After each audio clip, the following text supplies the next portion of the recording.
नमस्कार. जी टीव्हीच्या सर्व श्रोत्यांना माझा आदरपूर्वक नमस्कार.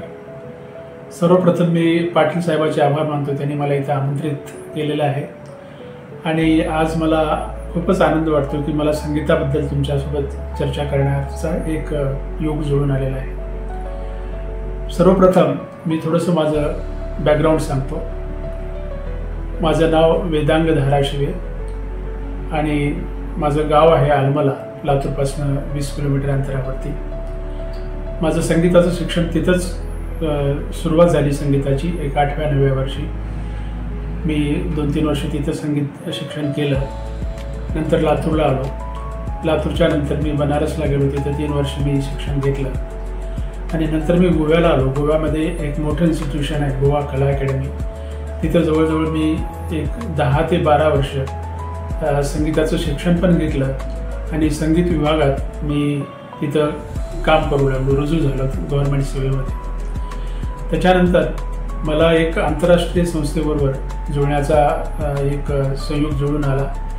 त्याचं नाव आहे ट्रान्सेंडेंटल मेडिटेशन मूव्हमेंट. या संस्थेबरोबर मी जवळजवळ 10 वर्ष काम केलं आणि ती जागतिक लेवलची संस्था आहे आणि त्यांचे जगभर केंद्र आहेत. म्हणजे असं म्हणता येईल की आपल्याला जगातल्या प्रत्येक देशामध्ये, प्रत्येक मोठ्या शहरामध्ये त्यांचं एक केंद्र उभारलेलं आहे आणि त्या केंद्रामध्ये ते पूर्ण आपली, ज्याला आपण वैदिक विज्डम म्हणतो, आपली भारतीय जी वैदिक संस्कृती आहे त्याचं शिक्षण तिथे दिलं जातं.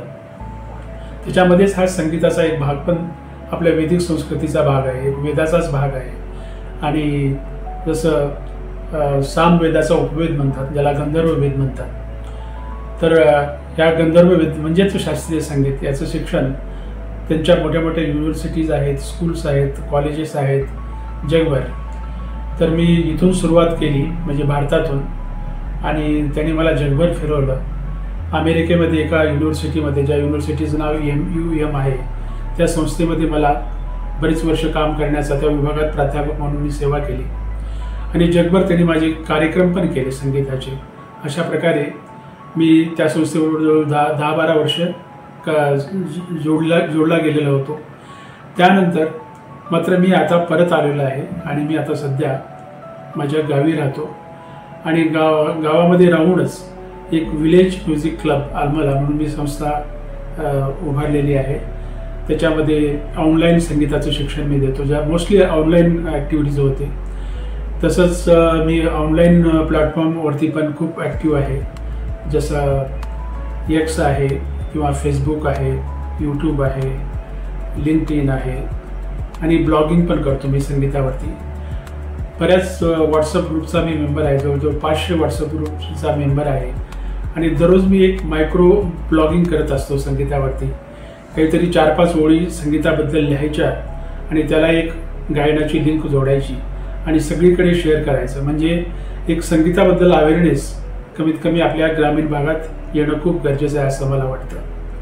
तर हा झाला एक थोडासा माझा एक बॅकग्राऊंड किंवा माझं एक थोडंसं, म्हणजे संगीताची वाटचाल माझी काय झालेली ते त्याच्याबद्दल मी बोललो. पण आता संगीत म्हणजे काय याच्याबद्दल मी 1-2 गोष्टी सांगू इच्छितो. संगीत हे माझ्यासाठी एक उच्चतम चेतना आहे, ज्याला आपण ईश्वरीय चेतना म्हणतो, ज्याला आपण हायेस्ट लेवल ऑफ कॉन्शियसनेस म्हणतो. आणि हे ईश्वरीय चेतना असल्यामुळं मला एक ही ईश्वराची उपासना आहे, योग आहे, मेडिटेशन आहे आणि सर्वस्व काही आहे. संगीताशिवाय माझं जीवन एकदम अर्धवट आहे. संगीत जर नसेल तर मी जगूच शकणार नाही, असं एक माझं अविभाज्य घटक आहे माझ्या जीवनाचा. आणि संगीत खूप महत्त्वपूर्ण घटक आहे. जसं आपण आजच्या धावपळीच्या जगामध्ये आणि या जीवन प्रकारामध्ये आपण पाहतो की एक स्ट्रेस इतका वाढलेला आहे आणि ह्या स्ट्रेस रिलीज करण्यासाठी संगीत एक इतकं उपयोगी, म्हणजे ह्याच्यामध्ये मेडिटेटिव्ह क्वालिटी आहे, ज्याला आपण ध्यानधारणा म्हणतो. आपण जसं एक ध्यान करतो किंवा समाधी साधना म्हणतो, तशा प्रकारे संगीताची एक, तुम्ही जरी तुम्ही गायक नसाल किंवा काही नसाल तर सकाळी 15 मिनिट आणि संध्याकाळी 15 मिनिट जर तुम्ही संगीत ऐकलं तर तुमचा स्ट्रेस कमी होऊ शकतो. आणि एक महत्त्वाची गोष्ट, एक सायंटिफिक त्याच्यावर अप्रोच आहे की तुम्ही एखादी गोष्ट, जसं एक चांगला आहार खाल्ला तर तुम्हाला जसा थोडासा आनंद होतो, एक डोपामाइन रिलीज होतं तुमच्या ब्रेनमध्ये. तसंच तुम्ही चांगलं संगीत ऐकलं तर डोपामाइन रिलीज होतं आणि त्याचं तुम्हाला एक समाधान, आनंद आणि सॅटिस्फॅक्शन मिळतं. तर अशा प्रकारे संगीत हा खूप महत्त्वाचा विषय आहे. तो प्रत्येकाच्या जीवनामध्ये असला पाहिजे. तुम्ही गाऊ शकत नसाल तर ऐकू शकता आणि त्याला तुम्हाला एक दररोज 15-20 मिनिट मेडिटेशन केलेल्याचं इफेक्ट तुम्हाला तुमच्या माइंड, बॉडी आणि सोलवरती मिळू शकतो. अशा प्रकारे संगीत खूप उपयुक्त आहे. हे झालं थोडंसं संगीताबद्दल.